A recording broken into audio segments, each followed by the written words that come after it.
It was an ordinary holiday morning, the kind where the sun seemed to promise a day of leisure and laughter. I was in the hallway, coaxing my son Aaron to hurry up for his baseball game, when the world as I knew it shattered. Opening the door, I froze. There, like a ghost from a past life, stood Mark, my husband who had vanished without a trace 3 years ago. "This is our home," he declared, his voice a strange mixture of assertiveness and uncertainty. But before I could process his presence, another figure emerged from behind him. Clara, my sister-in-law. The sight of her stirred a nest of vipers in my stomach. "We're going to take custody of Aaron," Clara said, her voice dripping with a sickly sweetness I remembered all too well. How many times had I speculated about this very scenario? Mark and Clara disappearing around the same time couldn't just be a coincidence. But with the whirlwind of daily life and limited resources, I had never been able to dig deeper into their disappearance. Lost in these thoughts, I barely registered Aaron's voice behind me. "Hey, Mom, who are you talking to?" My heart clenched. He stood there, my brave little boy, unaware of the storm about to break. Clara turned her predatory smile towards him. "Oh, it's nice to finally meet you. You're Aaron, right? I've wanted to meet you for so long." Her voice churned my insides. That same voice that had charmed everyone around her, masking the manipulative, cruel nature I knew too well. The voice I had hoped to never hear again. Aaron, confused, glanced at me and then back at them. "Dad, what are you doing here? And who is she?" He moved closer to me, instinctively sensing the tension. Mark and Clara stood there, gaping like fish out of water, clearly not expecting this confrontation. Before they could recover, Aaron continued, his voice tinged with anger. "We're about to leave. Move." It was then that Mark and Clara noticed something behind me, their faces drained of color. I couldn't help but let out a bitter laugh. Standing there was my daughter, Elise, cradled in Aaron's arms. Mark's eyes widened in shock, his gaze flicking between Elise and me. "Mark, Clara," I started, my voice steady despite the chaos in my heart. 3 years ago, you left without a word. I was left alone to pick up the pieces, to raise Aaron, and to face an unexpected pregnancy. I paused, letting the weight of my words sink in. Clara's eyes narrowed, but I continued. "I'm not the same person you abandoned. I fought hard to build a life for my children and me, and I won't let you waltz back in to destroy that." Their faces were a picture of shock, disbelief, and, for a fleeting moment, guilt. But it was too late for guilt. The wounds they had inflicted ran too deep. "Please leave," I said firmly. "You have no right to be here." Mark opened his mouth, likely to spout some excuse or plea, but I didn't want to hear it. I closed the door on them, on the past they represented. Turning back to my children, I saw Aaron looking at me with newfound respect and Elise gurgling, blissfully unaware of the storm that had just passed. I took a deep breath, steadying my racing heart. This was just the beginning. The battle lines were drawn, and I was ready to fight for my family's future. The days following Mark and Clara's unwelcome visit were a whirlwind of emotions and memories, a tidal wave that threatened to drown me. I found myself revisiting the dark days after Mark's disappearance, the sleepless nights filled with worry, and the countless hours I spent questioning what I could have done differently. Aaron had struggled the most. Once a cheerful and outgoing boy, he became sullen and withdrawn, his bright eyes dimming. I remembered the countless dinners he pushed away, the school events he begged me to skip, and the cold, distant looks that replaced his warm smiles. It tore at my heart, but I couldn't find a way to reach him. As I brooded over these memories, Elise's innocent laughter echoed through the house, a stark contrast to the storm raging within me. She was my unexpected blessing, a light in the darkness of Mark's betrayal. Her birth had been a turning point for me, a moment of profound strength and vulnerability. One evening, as I tucked Aaron into bed, he turned to me with serious eyes. "Mom, why did Dad leave us? Did we do something wrong?" His question hit me like a physical blow. "No, honey, you did nothing wrong. Sometimes adults make choices that don't make sense, and it's not because of anything you did." "But why did he come back? And with Aunt Clara?" The confusion in his voice was heartbreaking. I sighed, searching for the right words. "I don't know why they came back, but I do know that we are a family, you, me, and Elise. We'll get through this together." He nodded slowly, his young face etched with worries no child should bear. I trust you, Mom. I just wish things were like before. I kissed his forehead, whispering, I know, my love. I wish that too. The next day, I was jolted out of my reverie by a call from my lawyer, Mr. Thompson. Lauren, we need to discuss your legal options. Mark and Clara's claim is baseless, but we should prepare a case. I listened, my mind racing. This was my chance to fight back, to ensure that Mark and Clara couldn't hurt us anymore. Let's do it, I said firmly. I want to protect my children, and I won't let them be used as pawns in whatever game Mark and Clara are playing. Mr. Thompson's voice was reassuring. You're making the right decision. I'll start preparing the documents. We'll show them that they can't just walk over you. As I hung up, a sense of determination settled over me. Mark and Clara had underestimated me, thinking I would crumble under their pressure. But they were wrong. I was stronger now, tempered by the trials I had faced. I looked at Aaron, playing with Elise, and knew that I would do whatever it took to keep them safe. This was no longer just about revenge. It was about justice for my children and me. Mark and Clara had awakened a fierce protectiveness in me, and I was ready to fight back with everything I had. As the days turned into weeks, my resolve hardened like steel. I was prepared for the legal battle ahead, but nothing could have prepared me for the emotional warfare that ensued. Mark and Clara, like vultures circling their prey, began their campaign to wear me down. One afternoon, as I collected Aaron from school, I found them waiting, their presence a dark cloud on the sunny day. Clara's voice was sickeningly sweet as she called out to Aaron, "Hi, sweetie, we've missed you so much." Aaron clung to my hand, his body tense. "Why are you here?" he asked, his voice barely above a whisper. Mark stepped forward, his expression one of feigned concern. "We just wanted to see you, son. We're your family too, you know." I felt a surge of anger. "You lost the right to call yourself his family when you abandoned him," I snapped, pulling Aaron closer. Clara's eyes narrowed, her facade slipping.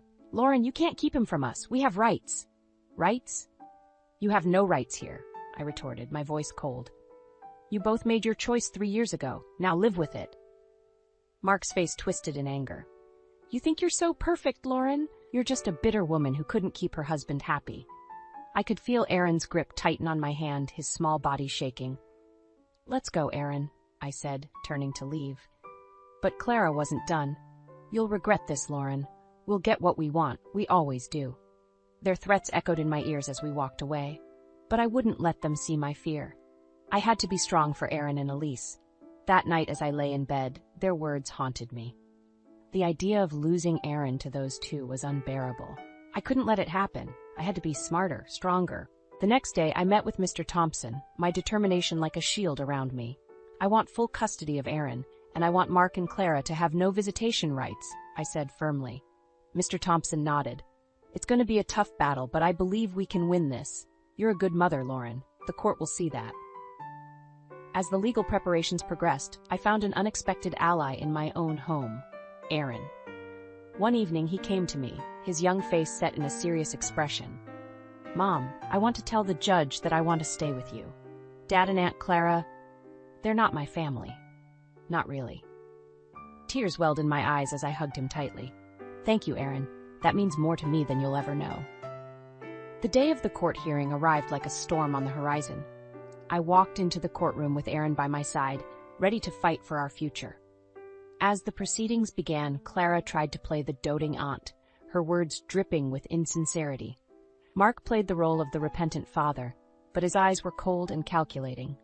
But when Aaron spoke, his voice clear and unwavering, the truth shone through. "I want to stay with my mom. She's been there for me when no one else was." The judge's decision came like a ray of sunlight through the clouds. Full custody granted to me, with no visitation rights for Mark and Clara. As we left the courtroom, Mark's face was a mask of rage, and Clara's eyes burned with malice. But it didn't matter. We had won. Aaron and I, together. The victory in court brought a temporary sense of peace, but it was short-lived. Mark and Clara, like wounded animals, became more desperate and dangerous in their tactics. They started a slanderous campaign, spreading lies and rumors about me and our community. It was a psychological warfare I hadn't anticipated. One evening, Aaron came home from school, his eyes brimming with unshed tears. "Mom, kids at school are saying you stole me from Dad. that you're keeping me away from him because you're mean. My heart broke at his words. Aaron, you know that's not true. Everything I've done to protect you and Elise. He nodded, but the doubt was evident in his eyes. I know, Mom, but it's hard. They don't understand. I hugged him, feeling his small body tremble. I know it's hard, sweetheart, but we'll get through this. We're stronger than their lies. As the days passed, the rumors grew more vicious. Clara had always been cunning with her words, and now she used them like a weapon to turn my world upside down. I knew I had to fight back, but I was wary of stooping to their level. Then, one day, Mark showed up at my workplace, a facade of remorse plastered on his face. Lauren, can't we just talk about this, for Aaron's sake? His words were like poison, and I could see through his act. There's nothing to talk about. You made your choice, Mark. Now live with it. He grabbed my arm, his grip tight. You're ruining my life, Lauren. You and that kid. I pulled away, my voice steady. No, Mark. You did that all by yourself. As I walked away, his parting words sent a chill down my spine. This isn't over, Lauren. I won't give up that easily. The legal victory had given me custody of Aaron, but it hadn't ended the war. Mark and Clara were relentless, and I could see the toll it was taking on Aaron. He was caught in the middle of a battle he didn't understand, torn between his biological father and the mother who had never left his side. One night, Aaron came to me, his face etched with conflict. Mom, what if Dad changes? What if he wants to be a real dad? His words hit me hard.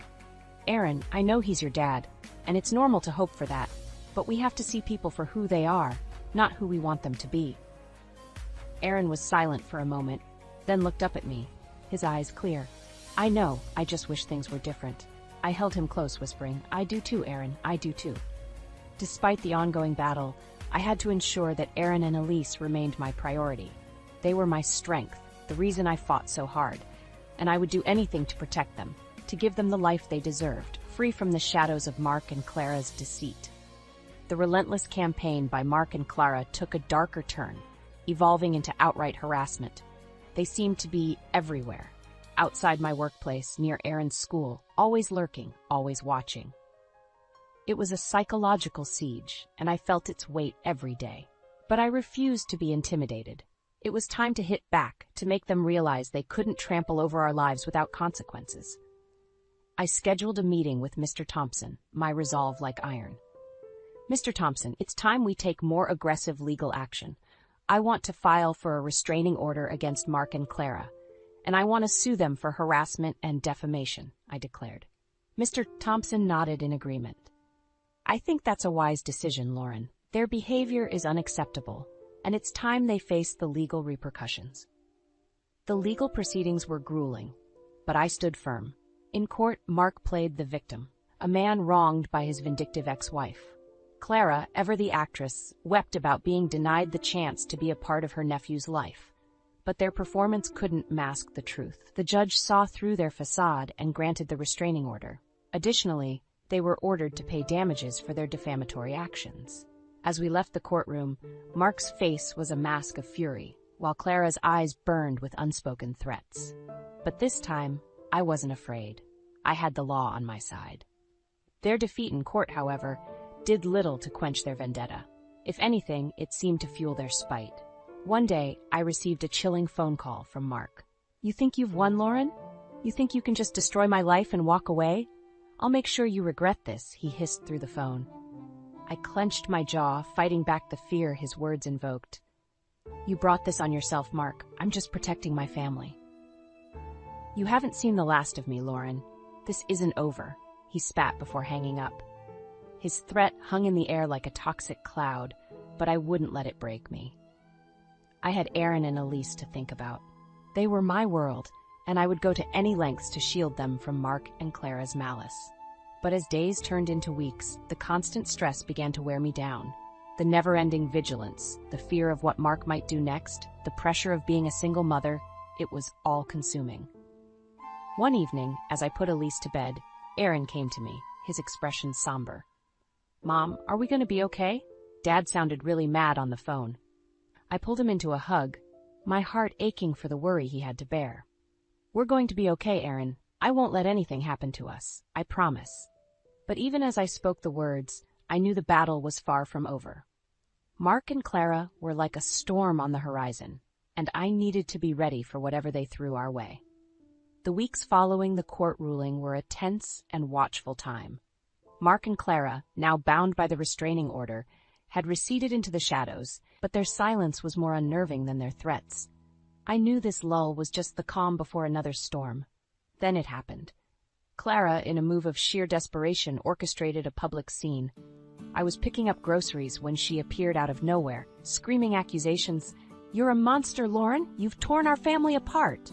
Clara wailed, drawing the attention of bystanders.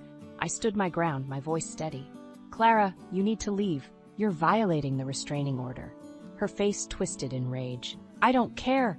The world needs to see what kind of person you really are." But her theatrics backfired. The store manager, recognizing the disturbance, called the police. As they escorted a hysterical Clara away, her image of the wronged aunt crumbled. This public meltdown was the final straw. The police charged Clara with violating the restraining order and public disturbance. Mark, too, faced consequences.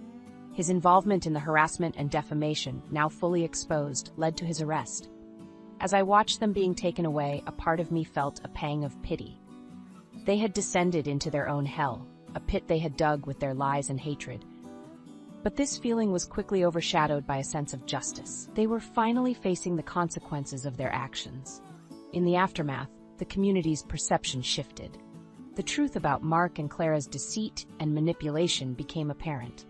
People who had once whispered behind my back now offered their apologies and support. Aaron, witnessing the downfall of his father and aunt, had mixed emotions. "Mom, is it wrong to feel happy about Dad and Aunt Clara getting arrested?" I took his hand, understanding his inner turmoil. "It's okay to feel relieved, Aaron. They hurt us a lot. It's okay to want justice for that." The battle that had consumed our lives for months finally seemed to be over. Mark and Clara, once towering figures of intimidation, were now diminished, their power to harm us stripped away. As I tucked Aaron and Elise into bed that night, a sense of peace settled over me.